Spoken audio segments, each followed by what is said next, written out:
नायब की पुलिस का न्याय दिलाने का नायब तरीका, तनख्वाह दिलाने के बहाने डीलिंग हेड अशोक ने रिश्वत भी ली, पिटाई भी की, फिर भी दिल नहीं भरा तो बीवी के साथ अनैतिक संबंधों की मांग कर डाली। आज दुखी होकर आनंद द्विवेदी ने मुख्यमंत्री जी से गुहार लगाई और न्याय की मांग की। आनंद द्विवेदी ने बताया कि उनका तनख्वाह का बकाया चल रहा है। मुस्कान एक्सपोर्ट में गुरुग्राम पुलिस सर्किल 5 के डीलिंग हेड अशोक से शिकायत दर्ज कराई गई। बस यही मेरी बदकिस्मती शुरू हो गई। मैं आनंद द्विवेदी पुत्र श्री राकेश द्विवेदी निवासी रामपुरगंज थाना लहरपुर जिला सीतापुर उत्तर प्रदेश हाल किराएदार गांव खांडसा सेक्टर 37 गुरुग्राम का रहने वाला हूं। मैंने मेरी बकाया तनख्वाह न देने बाबत एक शिकायत मुस्कान एक्सपोर्ट के खिलाफ सर्कल 5 गुरुग्राम में डाल रखी थी, जिसका डीलिंग हेड अशोक था, जिस पर अशोक ने मेरी तनख्वाह दिलाने के बहाने से मुझसे 3500 रुपये रिश्वत ली और जब से पैसे के लिए दोबारा गया तो मुझसे और भी पैसे मांगे गए। मैंने वह भी किसी तरह बीवी बच्चों के गहने बेचकर दिए। बार बार पैसे दिलाने की याद करवाने पर मुझे ऑफिस में बुलाया और मन कर दिया। बाद में मुझे ऑटो में बिठाकर ऊंची आवाज में म्यूजिक लगा हुआ था, खूब पिटाई की। अशोक और अन्य 3 अनजान व्यक्ति जो अशोक की जान पहचान के थे, उनके द्वारा मारपीट करने का, मेरा एमआई का फोन छीनने, कागजात छीनने के बारे में, मुझे चाकू दिखाकर जान से मारने की धमकी देने के बारे में, अशोक के द्वारा मेरी धर्मपत्नी के साथ शारीरिक संबंध बनाने और मुझ पर दबाव बनाने, मुझे बार बार कहा कि अगर तेरी पत्नी मुझे खुश कर देगी तो मैं रोज तुझे 3500 रुपये दूंगा। क्या यही है गुरुग्राम पुलिस का न्याय दिलाने का तरीका? गुरुग्राम पुलिस को कुछ काली भेड़ें बदनाम कर रही हैं। ऐसे लोगों को तुरंत नौकरी से निकालकर आमजन को इंसाफ दिलाना चाहिए। तो उसके बाद वो एम्प्लॉय कहता कि भाई ऐसा है, तेरा काम जब होगा जब मुझे कुछ खर्चा पानी देगा। तो इसको बड़ी मुश्किल से प्रेशराइज करके इससे 3500 रुपये वो रिश्वत के तौर पे लेता है और ये 3500 रुपये देके कहता कि सर मेरा काम करा देना, मैं बहुत गरीब आदमी हूँ, मेरी सैलरी रुकी हुई है। उसके बाद 3500 रुपये लेके वो फिर इसके काम को टाल देता है। उसके बाद ये अपने गाँव चले जाता है किसी काम से, कोई डेथ वगैरह हो जाती है वहां पर। तो ये अशोक इसे फोन करके बुलाता है कि आजा तेरा काम मैं करा देता हूँ।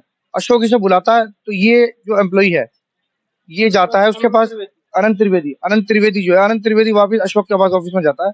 तो अशोक क्या करता है, इसे बुरी तरह पीटता है, बहुत बुरी तरह मारता है इसको कि नहीं करता तेरा काम, हम जो भी है। अब पीटने पिटाने के बाद जब ये बेचारा जाता है ग्रीवेंस के लिए, ये आता है यहाँ पर कोर्ट में हमारे पास आता है। तो हम क्या करते हैं, हमने कंप्लेंट वगैरह इसके अंदर मूव कर देते हैं।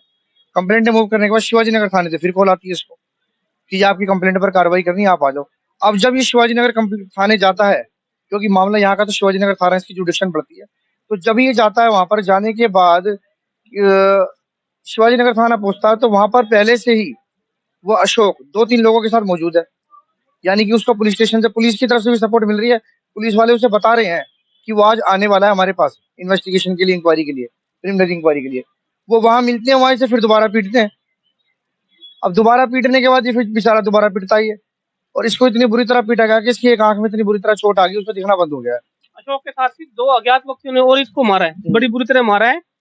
एक ऑटो में बिठाया है, वहां पर म्यूजिक चेंज कर दिया है और वहाँ सवरिया ढाबा है, वहां जाके इसको फेंक दिया। इसको कोई शुद्ध बुद्ध नहीं थी। उसके उसके अगले दिन ये थाने में जाता है।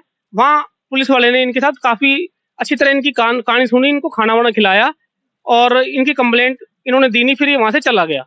अब हमारी प्रशासन से मांग है जी, उनके खिलाफ जो अशोक है उनके साथ 2 साथी उनके अज्ञात व्यक्तियों के साथ एक क्रिमिनल कंप्लेंट की जाए और उनके एफआईआर दर्ज की जाए कि इसको न्याय मिले। प्रशासन से मेरी यही गुहार है कि किसी भी ऐसे आम आदमी के चलते, बेचारा गरीब आदमी है, सीतापुर लखनऊ का रहने वाला है। इसके परिवार से मैंने जब बात करी तो इसके परिवार वाले भी आने को मजबूर है, उनके किराया नहीं है। 5 महीने से इसके बच्चे की फीस भी नहीं गई और जो कि उसने बहुत जाति करी है। इसके साथ इसको पूरा न्याय के साथ न्याय मिलना चाहिए। थाने में मेरे साथ जो है इंस्पेक्टर वहाँ पे थाने में पहुंचे, जाके कंपनी में जाके जानकारी ली तो घटना सत्य निकली। लिखित रूप में उन्होंने दिया। वो शिकायत मैंने यहाँ डीसी साहब को दी, लेकिन वो जो है अभी तक कोई कार्यवाही नहीं हुई है।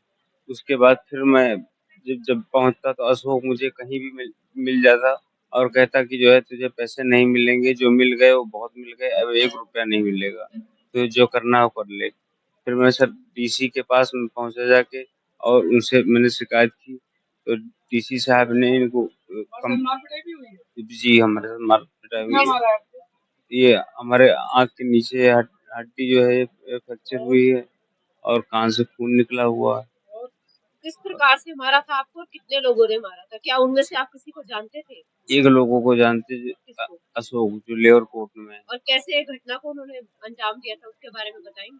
वो सर हमें मतलब ऑटो में बिठा के मैं जा रहा था गाँव मतलब घर के लिए निकला थाने से, खाना वाना खा के सोनू सर ने मुझे भेजा वहां से, बोला अब चले जाओगे बेटा, मैंने कहा चला जाऊंगा। मैं थोड़ा आगे सर पहुंचे जाके तो ये लोग पहले से वेट कर रहे थे ऑटो में खींच लिया, फिर तेज रफ्तार में म्यूजिक चला के और उसी में सर मेरे साथ मारपीट की इन्होंने।